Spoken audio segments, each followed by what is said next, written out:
Viewers, math short technique চ্যানেলের পক্ষ থেকে সকলকে জানাই অভিনন্দন। এখন আমরা শিখব যে দশমিক ভগ্নাংশকে শতকরায় প্রকাশ আমরা কিভাবে করব। যে কোনো একটা দশমিক ভগ্নাংশ আছে সেটাকে আমরা কি করব, শতকরায় প্রকাশ করব। এখানে যেমন একটা দেওয়া আছে যে কি 0.4 কে শতকরায় প্রকাশ করলে কত হবে। তাহলে আমরা একটা বিষয় হচ্ছে শতকরায় যদি প্রকাশ করতে বলে সর্বদাই আমরা কি করব, 100 দ্বারা গুণ করব। কোনো কিছুকে শতকরায় প্রকাশ করা মানে কি 100 দ্বারা সেই সংখ্যাকে গুণ করব। তাহলে এখানে কি আছে যে 0.4 আছে, তাহলে কি করব, যে যেহেতু আমাকে কি বলছে শতকরায় প্রকাশ করব, শতকরায় প্রকাশ মানে কি করব যে 100 দ্বারা আমরা গুণ করব, এখানে একটা পার্সেন্ট আসবে। তাহলে এখন আমরা কি করব, যে এটাকে গুণ করার ক্ষেত্রে এখানে কি আছে 0.4 আছে, আমরা আগে এই দশমিকটার কাজ করব। তাহলে কি আছে যে এই 10 আমরা একটু টান দেব, যে এই দশমিকটা আমরা আগে তুলে দেব। তাহলে এখানে যদি আমরা দশমিকটা তুলে দেই, দশমিক জন্য আমরা 1 নেব, আর দশমিকের পরে কয়টা সংখ্যা আছে, একটা সংখ্যা, অর্থাৎ এখানে একটা 0, আর উপরে শুধু কি থাকতেছে 4 গুণন 100%। এখন কি করব, এই 10 এটা কাটলে উপরে 10 আসে, অর্থাৎ কত আসে 40%। এটাই হবে অ্যানসার। এরকম যদি আমরা আরেকটা দেখি যে এখানে কি আছে যে 3/4, একে যদি আমরা শতকরায় প্রকাশ করলে তখন কত হবে। তাহলে এই এটা কি দেখিয়েছে যে ভগ্নাংশ আছে, তাহলে এই ভগ্নাংশটাকে আমরা শতকরায় প্রকাশ করব। যে আমরা একটা কি করব, যে প্রথমে হচ্ছে যে এটা লিখব 3/4, আর শতকরায় প্রকাশ মানে কি 100 দ্বারা আমরা গুণ করব। তাহলে 100 দ্বারা গুণ করলে কি হচ্ছে যে 3 এখানে কি আছে, এখন আমি করব কাটাকাটি করব, যে 4 × 4 4 × 25 100, অর্থাৎ উপরে কত হচ্ছে 3 × 25 হচ্ছে 75%। এটাই হবে এটাই মূলত হচ্ছে অ্যানসার।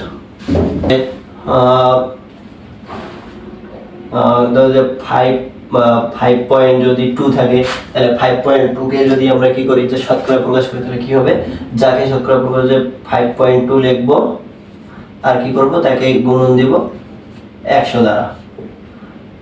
তাহলে এখন কি করব, আমরা আগে দশমিকের কাজটা করে নেব। তাহলে দশমিকের কাজ করার সময় আমরা কি করব, যে উপরে যে সংখ্যাটা থাকবে, উপরে যে সংখ্যাটা থাকবে সেটাকে আমরা আগে লিখে নিব,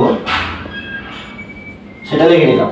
এখন আমরা কি করব, যে দশমিকটা আছে এই দশমিকটা তুলে দিয়ে নিচে লিখবো, দশমিকের জন্য 1 লিখবো, আর দশমিকের পরে যে একটা সংখ্যা থাকবে, একটা দশমিকের পরে কয়টা সংখ্যা আছে, একটা সংখ্যা আছে, তাহলে একটা আমরা 0 লিখলাম, গুণন 100%। এখন যদি এটা করি, যে এটা কাটলে কত আসে 10 আসে। এখন এই 52 দ্বারা 10 কে গুণ করলে 520%, অর্থাৎ এটাই হবে অ্যানসার। এখন আমরা একটু ব্যতিক্রম দেখব, যে যদি 3 কি থাকে, যে 3:5 থাকে, ঠিক আছে, যে 3 হচ্ছে কি আছে 5 আছে, একে শতকরায় প্রকাশ করলে কত হবে। আমরা একটা জিনিস খেয়াল করব, যে অনুপাত মানে হচ্ছে ভাগ। তাহলে এটাকে আমরা কিভাবে লিখতে পারি, এই যে 3:5, তাহলে এটাকে আমরা কিভাবে লিখব, যে 3/5, কারণ অনুপাত মানে হচ্ছে সর্বদাই আমরা ভাগ করব, অনুপাত মানে হচ্ছে ভাগ। তাহলে এখন কি হবে, তাহলে 3/5 লিখলাম, আর এটা কি হচ্ছে শতকরায় প্রকাশ করব। শতকরায় প্রকাশ মানে কি করব, 100 দ্বারা গুণ দেব। তাহলে গুণ করলে কত হচ্ছে, তাহলে এখানে 5 দ্বারা যদি কাটি, তাহলে হচ্ছে 5 × 20 100, অর্থাৎ 3 0 3 2 হচ্ছে 6, 60%। এরকম যদি আমরা আরো একটা দেখি, যে হচ্ছে দেখি যে 10 কি আছে, যে এটা পয়েন্ট কত আছে, যে ধরলাম 50 আছে। তাহলে এটাকে যদি শতকরায় প্রকাশ করি তাহলে কত হবে।